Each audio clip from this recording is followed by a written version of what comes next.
بسم اللہ الرحمن الرحیم۔ السلام علیکم۔ سعودی عرب کے شہر جدہ میں ایک اور دھماکہ۔ سعودی عرب کے آئل پلانٹ پر حوثی باغیوں کا میزائل حملہ، زوردار دھماکہ، آگ بھڑک اٹھی۔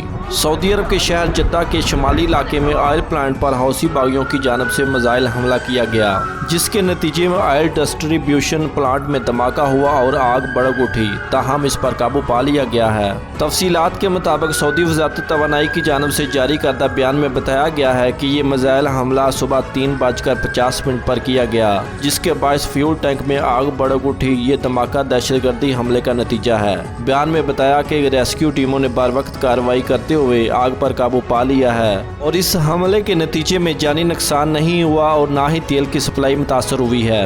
دوسری جانب اسلامی ممالک کی تعاون تنظیم OIC نے جدہ میں آئل پلانٹ پر حوثیوں کے دہشت گرد حملے کی شدید مذمت کی۔ عرب اتحادی فوج نے اعلان کرتے ہوئے کہا کہ جن لوگوں نے یہ حملہ کیا ہے ان کو سبق سکھایا جائے گا۔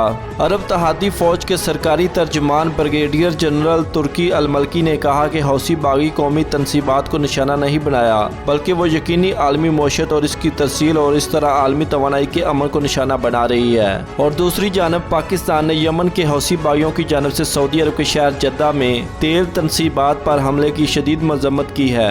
پاکستان کی وزارت خارجہ کے ترجمان نے ایک بیان میں کہا کہ حوثی باغیوں کے حملے سے سعودی عرب کی سلامتی اور خود مختاری کی خلاف ورزی ہو رہی ہے۔ بیان میں مزید کہا کہ پاکستان اس قسم کے حملوں کو فوری طور پر روکنے پر زور دیتا ہے جن سے سول آبادی کو نشانہ بنایا جا رہا ہے۔ پاکستان نے سعودی عرب کی سلامتی اور علاقائی استحکام کو درپیش کسی بھی خطرے کی صورت میں اپنی مکمل حمایت اور یکجہتی کے عزم کا اعادہ بھی کیا ہے۔